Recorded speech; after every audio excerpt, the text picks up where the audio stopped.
Chance's Folly by Zilmok Golge. The Folly of a Double-Crosser. By the time she was 16, Minevah Iolos had been an unwelcome guest in every shop and manor in Balmora. Sometimes she would take everything of value within. Other times it was enough to experience the pure pleasure of finding a way past the locks and traps.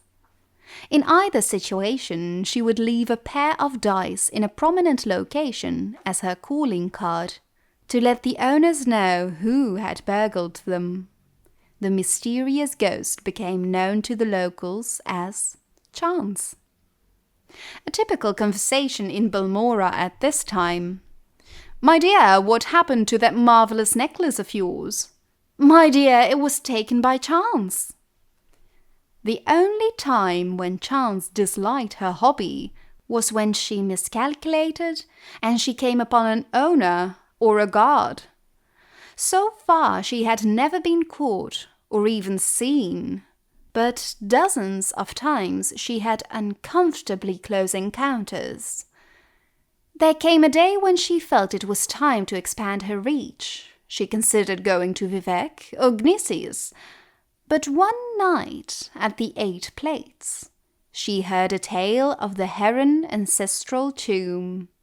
An ancient tomb filled with traps and possessing hundreds of years of the Heron family treasures. The idea of breaking the spell of the Heron tomb and gaining the fortune within appealed to Chance, but facing the guardians was outside of her experience. While she was considering her options, she saw Ulster Moresby sitting at a table nearby, by himself as usual. He was a huge brute of a Breton, who had a reputation as a gentle eccentric, a great warrior who had gone mad and paid more attention to the voices in his head than to the world around him. If she must have a partner in this enterprise, Chance decided, this man would be perfect.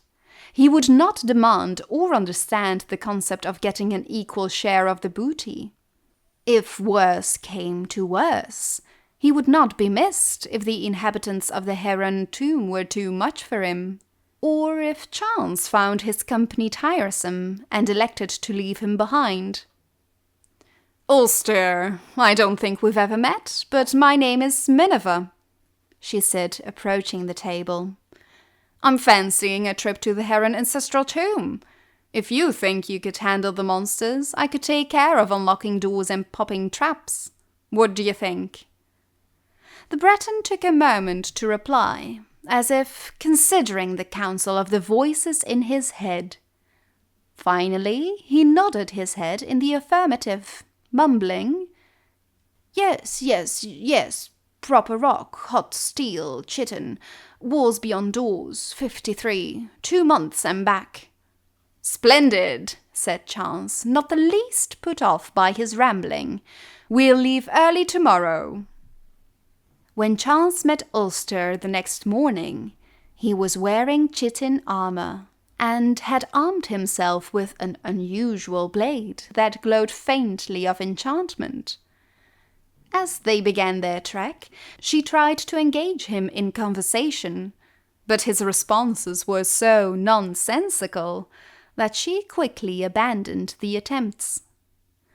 A sudden rainstorm swelled over the plain, dousing them, but as she was wearing no armor and Ulster was wearing slick chitin, their progress was not impeded. Into the dark recesses of the Heron tomb they delved. Her instincts had been correct. They made very good partners.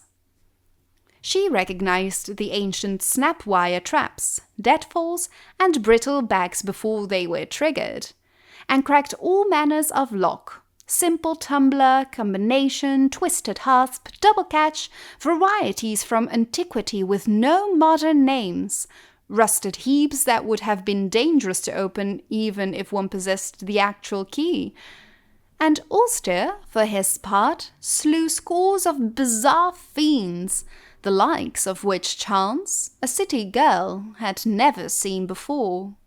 His enchanted blade's spell of fire was particularly effective against the frost atronachs. He even saved her when she lost her footing and nearly plummeted into a shadowy crack in the floor.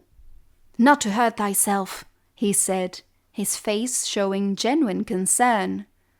"There are walls beyond doors and 53, drain ring, 2 months and back, proper rock. Come, Mother Chance." Chance had not been listening to much of Ulster's babbling, but when he said Chance, she was startled. She had introduced herself to him as Minevah. Could it be that the peasants were right, and that when madmen spoke, they were talking to the Dedra Prince Sheogorath, who gave them advice and information beyond their ken? Or was it rather, more sensibly, that Ulster was merely repeating what he heard tell of in Balmora, where in recent years Chance had become synonymous with lockpicking? As the two continued on, Chance thought of Ulster's mumblings. He had said chitin when they met, as if it had just occurred to him, and the chitin armor that he wore had proven useful. Likewise, hot steel. What could walls beyond doors mean? Or 2 months and back? What numbered 53? The notion that Ulster possessed secret knowledge about her and the tomb they were in began to unnerve Chance. She made up her mind then to abandon her companion once the treasure had been found. He had cut through the living and undead guardians of the dungeon. If she merely left by the path they had entered, she would be safe without a defender. One phrase he said made perfect sense to her. Drain ring. At one of the manors in Balmora, she had picked up a ring purely because she thought it was pretty.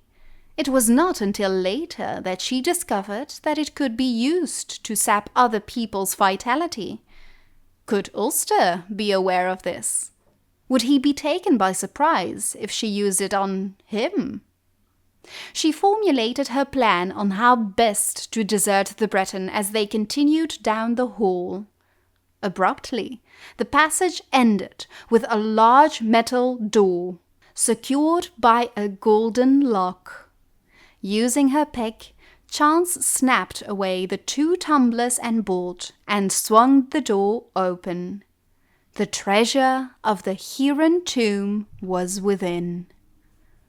Chance quietly slipped her glove off her hand, exposing the ring as she stepped into the room. There were 53 bags of gold within. As she turned, the door closed between her and the Breton.